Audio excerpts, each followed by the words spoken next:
I, for one, am trying to improve upon this channel and my criticisms. I am still going to be doing all 64 episodes of Cartoon Network 64. But the tone and possibly style are going to change. We'll be starting with Robot Jones with this new style. Why this episode when Grim and Evil was supposed to be next? Because Robot Jones was easier and more interesting. Let me know if you guys like this format in the comments below. And if it's good enough, we'll do the rest of the series like this.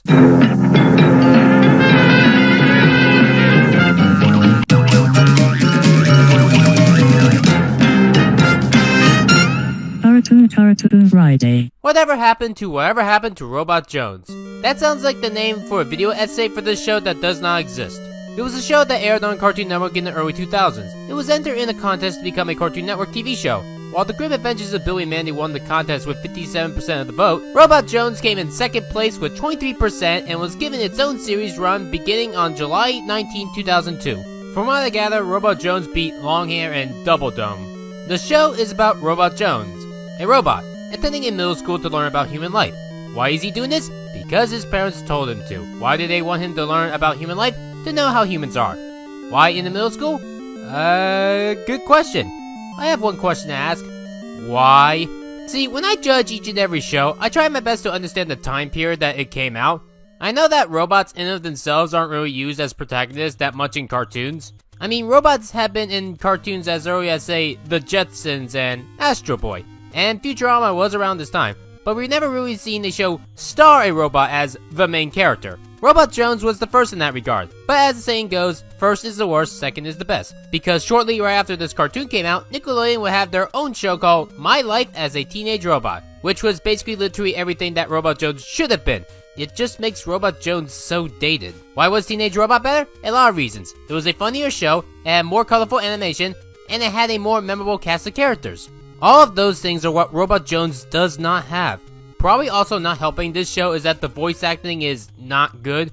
Actually no, it's not much that the voice acting is bad or anything. All the background and secondary characters sound fine. The only character that I can't stand is Robot Jones himself. To avoid further embarrassment, please set me down. I can walk to school! I bet I can be class president of Polynew Middle School.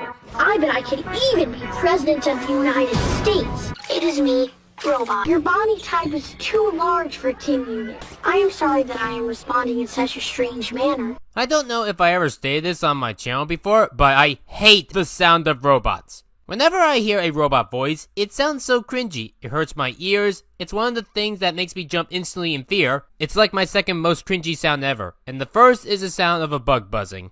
To give Robot Jones' voice credit, it is miles better than the original Robot Jones voice. That human had no protective class layer. Negative. Competition is illogical and extremely hazardous for machines. I mean, at least the newer one does make him kind of sound like a kid. The original sounds like he's in his 30s, like twice or triple the age that he is supposed to be.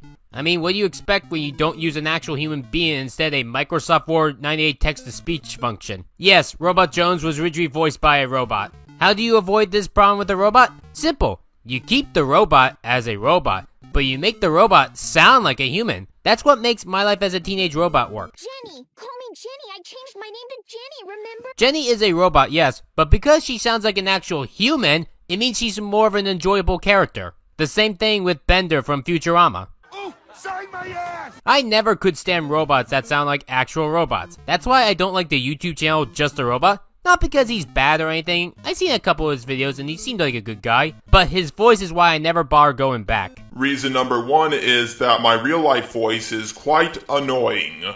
So, if you don't like the robot voice, well, you would probably not like my real voice either. Robot voices are cringy to me. Often I can't tell what they're even saying. Then there's the animation. While there are definitely uglier Cartoon Network cartoons coming up, this one is cheap. How the hell do you look cheaper than the entirety of the What a Cartoon lineup? Even the Moxie show, the first Cartoon Network show ever, has better animation than this. This show's animation is bad. Like, it has the second worst quality of animation out of all the Cartoon Network cartoons. Some Cartoon Network shows make cuts to their animation using flash shortcuts, like Hi-Hi Puffy Amiyumi. Some shows have their animation focus on the wrong things, like the Problem Solvers. Some shows feel too much like a still image and the character models hold still way too often, like Class of 3000. Robot Jones make cuts to their colors, and it basically looks unfinished. The only Cartoon Network cartoon to have worse animation than Robot Jones is Powerpuff Girls 2016, which basically has a combination of all the problems that I just mentioned. But let's really go more in depth with Robot Jones' animation. Or rather, lack thereof. I love that they're called the Rainbows, when it seems like they went specifically out of their way to not use a single color of the rainbow. This show uses a lot of dark colors and gritty surroundings, but it's supposed to be a normal school, not, I don't know, a cemetery or Halloween. You ever see that troublemaking kid in the back who do random drawings in their notebook because school is too boring to them, but they're not actually good with their art, but they think to themselves that they are? That's what Robot Jones' art style looks like. Robot Jones has a stem that connects to the lower half of his body. It's supposed to be his neck, but half the time, they don't even bother showing that. So it looks like he's a floating head. Aesthetic-wise, it's supposed to feel like a retro-futuristic 1980s world, but it feels more like a typical bad 80s cartoon. As for the writing of this show, it's garbage. I can't say this would make the top 10 worst Cartoon Network cartoons of all time, but this show doesn't really have anything interesting to offer. It tells your most stereotypical middle school plots that you could do for kids, and does nothing else but have a stupid robot learn them. The Growth Spurt episode has a 4-foot kid grow into a 6-foot kid in one night. The politics one is about Robot Jones running for class president. The gender one is nothing more than your basic gender stereotypes.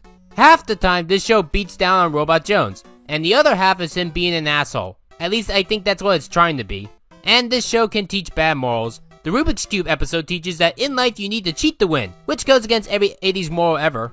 And then there are episodes that are just stupid, like Robot Jones thinking that a vacuum cleaner is an actual robot. And that episode is trying to teach a message that robots and humans can't get along. It's basically a dumber and watered down version of Mitchell's vs. the Machines. Also, it's kinda like Telepathy since Robot really loves the vacuum and everyone is weirded out by it. By the way, it has a cord but never unplugged or tangled. The comedy? What comedy? Here's a scene of Jones's dad taking Robot Jones to school. He jumps on top of a car of a guy who was razor shaving while driving. Why would someone razor shave while driving? Do people actually do this? I'd say that this show was made by a robot, but that would be too easy of a joke. Actually, I'm more surprised that this show doesn't make that joke. So to answer this show's question, whatever happened to Robot Jones? Well, after watching the whole show, I can give you the correct answer. The show was so bad that nobody gave a fuck about it. And so it disappeared from everyone's memory. And it will disappear from everyone's memory again after this review is over. Thank you for watching. I hope you like this new format for Cartoon Network 64.